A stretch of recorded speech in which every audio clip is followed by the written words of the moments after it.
هي هتتجنن يا مليكة من هتتجنن. الفقاعة اللي بتنزل دي. بص الفقاعة، بص.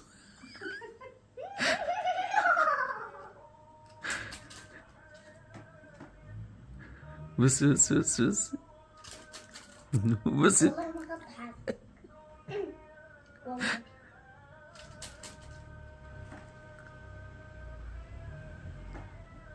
ده بلغم اللي في زورك دايما. أمم. بلغم اللي في زورك. اعمل لها كده كمان مرة كوكي كده. لا انفخي يا بابا، انفخي لها يا مالي، انفخي كده. بص بص بتعمل ازاي. مش كده انا مش بتفرقع بسرعة زي الصابون التاني. انا اسمي توماس سيلكف. اه كوبيها يا مليكة.